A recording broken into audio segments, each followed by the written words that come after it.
The Technomancer is the prequel sequel to Mars Warlogs. It's not really clear when this game takes place. It's a prequel because this dick is alive, but it's a sequel also because later in the game there's news of Bowser Wisdom, the old man Roy was supposed to take down in Mars Warlogs, dying.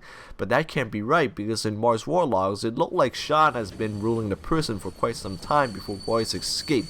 And it didn't look like much time has passed in the game. Okay, what the fuck, never mind. I'm already starting to over-anal everything before shit gets started. Let's just get into it. The game starts with the main dude, Zachariah, narrating about the current situation on Mars. There's a war for water between some factions, shit about politics, corporations, mutants, and how life sucks there when Earth fucked them off. Next is character creation. There's more variety this time around, but they took away the ability to play as a female character, which is a problem for the people who want to do that. I guess the voice acting budget's been cut. Once you have your anime board ready, you start the game. What's this? Skill contextual dialogue options? Lock picking? What the? Are those attributes? Holy shit! This is more like a traditional RPG. Damn. I don't know why I'm so impressed right now. This is basic stuff for RPGs, but seeing them in a Spiders game is just mind blown. They've been doing their own thing up until now, but I guess this is the next step, becoming more traditional. That's a plus for me. The previous two titles are shallow when it comes to RPG mechanics, so adding more to further make the character your own is definitely a win. So Zachariah is an up-and-coming Technomancer, with the only requirement being attending the initiation ritual. We get out of bed and greeted by Scott, a father figure to Zachariah, and also a bit cuckoo in the brain. I forgot to talk about crafting from the previous two games. So in Mars and Bound by Flame, you can craft a bunch of shit, from healing items to weapon and armor upgrades. You can craft by opening up a menu no matter where you are. In the Technomancer though, you can't do that anymore. Instead, there are crafting stations scattered throughout the various areas in the game. I guess they did it for realism reasons, which I didn't mind too much since crafting is really needed, but it's kind of a hassle to have to open the map, look for crafting station nearby, and run my ass to it instead of just opening the menu. The graphics look pretty good with the exception of the shadows. They look jaggy and flicker sometimes. The lighting looks well done, the map, character models, and designs look great. The Technomancer electric powers look good too. The lip sync is still non-existent and some animations are a bit awkward to look at. Whenever you finish climbing a wall or a ladder, there's a little animation after the transition into movement. The legs look weird and it takes just a bit too long to finish. The presentation is good overall with some minor complaints. Like a wise man once said, I can fact this. After walking out the dorm, you can do some training. There are now 3 different combat styles to choose from. The Guardian, who uses a blunt weapon and shield. The Rogue, who uses a knife and gun. And the Warrior, who uses a staff. I chose the Rogue playstyle because it's fast and I can Dark Souls around again, which only furthers my nut meter. The combat feels the best it's ever been. Like, everything feels smooth. The fluid bar is changed from having one long bar to multiple slots, which goes hand in hand with some of the new skills. You can keep the slots open and use them like a normal fluid bar, or you can put an elemental effect or an armor power up in one and keep it forever, depending on the skill, with the cost of unable to use a slot for your Technomancer powers. It's still a bit too simple though. Throughout the game, I kept my electrify weapon on for more damage and slash and roll my way through with the occasional electric zap here and there. This is due to the ongoing trend of having shitty titty difficulty in Spiders games. The enemies still take too long to kill. It takes like, 10 hits to kill a man while it takes like 4 or 5 to get fucked by them. I don't know why they're still doing this. Are they trying to make the combat feel challenging like Dark Souls? If they want that, they should make the bosses harder and just keep the normal enemies' HP the same as the players. I feel like that would result in a more fun experience, but instead we have to keep rolling and cheesing everybody. It's just kind of tiring.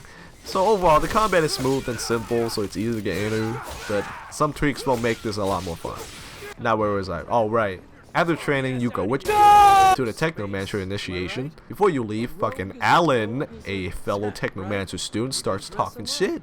You're given a choice to ignore him or talk shit back, and that brings to the decision-making part of the game. During some quests, you are required to choose the fate of people you encounter. It either increases or decreases a point to the faction that gave you that quest.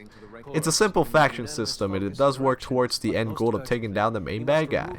But there's another option where you can talk to a certain someone and convince them if you have enough speech skills, and it ignores all the points you've gathered throughout the game and it takes the dude down anyway. I get that it's just another option for players who has the points to do that, but it kinda defeats the purpose of doing all those things with all those factions. It should have been more important to the story, is what I'm trying to say. I didn't even know when it happened. I realized it did after I saw all the talk to the faction leaders quest markers failed. I was like, what the fuck, what is this titty? I guess I shouldn't have been ADHDing my way through an RPG. Anyway, you make your way through this facility place run by bandits and take them out. You can use stealth, but it's still not very useful, so back to Dark Souls'in. They're these big ants, but they're not a big deal. Inside the facility contains the secret of the Technomancers, where their powers came from. Here's the secret. Okay, get ready. This is a secret, okay? Technomancers got their powers from genetic mutations. Oh. Yeah, that actually makes sense. How else would they shoot electricity out of their hands? They kept this a secret because they're afraid normal people would treat them like shit if they found out. So you fight more ants and then a big boss monster. It's pretty easy. Just hit the big red ball sack and you're good to go. But damn, this fight is a bit too long. Zack and Sean goes back to the city to finish the ritual, drink some wine, and the game starts here. You can do some main quests or go find some side quests, which there are plenty of, and some are pretty interesting. The maps aren't hallways anymore like with Mars and Bound by Flame. It's huge and open with a lot of enemies and quests scattered throughout it. Maybe a bit too large though. I think 60% of my time spent in this game is running from one objective to the other, and I found myself bored out of my ass most of the time. Also, there are a lot of dead ends you can run into, making navigation a chore, so you have to turn on the map a lot. It's better than hallways, but they could have shrunk the map size down to like 2/3 or half. That would have been nice. In the first couple hours, Viktor, a higher up in the ASC, which is like a surveillance department for catching spies, pop up sometimes to talk to you. He's the main villain of the game, but he wasn't all that memorable. I mean, he's got that fuckboy cut though. I guess that's memorable. He wants to know the Technomancer's secret mentioned earlier, because I don't fucking know. This man has motivation, but he doesn't explain anything. Like throughout the game, you go on a journey across Mars because for some reason he hates the Technomancers. It feels like a waste. He needed to appear more often in the story. Viktor appears a bit in the beginning, and for the rest of the game he's only mentioned a bit here and there, and doesn't come back till the end. Give me a reason to hate this man at least. Have him pop in every once in a while, fuck some shit up, you know. The companions are improved even more from last time. Some of their stories tie into the main quests, which makes them seem more important than just side quests. I really like the companions this time. You can have 2 of them in your party this time, and they can talk to each other. Some of them has their own backstory and motivations. There are even some emotional moments too. I feel like I really got to know them while playing through the game. Which is sad for me to say, the writing and voice acting is still a bit iffy, but it only took me out of the moment sometimes. This is the best it's ever been in a Spiders game, not counting Griefall because I haven't played that yet. I missed my opportunity to romance someone, but there are fuck scenes. Yeah, that's all I ever wanted. Turn a fucking RPG into hentai game. What's going on in my life? There's something shitty I want to share though. The way you gather companions is a bit weird in the beginning of the game. The science man Scott can be found in his lab in the slums, but the game doesn't really tell you that. I found him accidentally while exploring, and it was a wow moment for me. It was cool to have this loony scientist guy as a party member instead of those 2 generic army dudes stay force on you, or be alone with the enemies while they gangbang your corpse after they slit your throat. There's also this one moment after you finish a quest where you have to protect some politicians from getting capped, and among them is a woman named Naisha. After the mission is done, Naisha gets all flirty and like, I'll see you back at the barracks, baby. I was like, ooh, maybe I can get my dick wet, eh? I played for an hour or 2 after that, but couldn't find her. At that point I thought, oh man, I guess no ditties for me, so I gave up. So I finished all the missions in the city, and what the hell? Naisha, what are you doing here? Why are you talking to me like you know me? Have I accidentally stepped into another universe where we're friends? Did I fap too hard and now I'm having visions of my semen deficiency? This confused the shit out of me.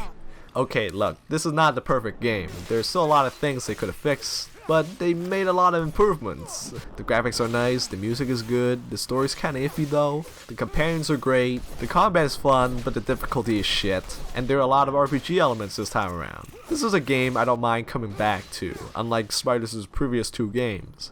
They made games that are charmingly ass to make it a game that's charmingly decent, and that's great. Playing Spiders games is like watching an artist grow. Things are kinda rough in the beginning, but they got better gradually through their ambitions. I actually have expectations for Greedfall now that I play this. Go play this game. It's not bad. Pick it up on a sale. It's worth it. I got this for like what, 13 bucks? Like, well, that's pretty good. It's pretty good. I'm gonna go back to checking off now. I hope you enjoyed this look at Spiders games. It was fun to play something from a new developer I haven't heard of before and give non-AAA games a try. If you like this video, give it a like, share, subscribe, put it on your playlists, tickle my balls. You don't have to do that.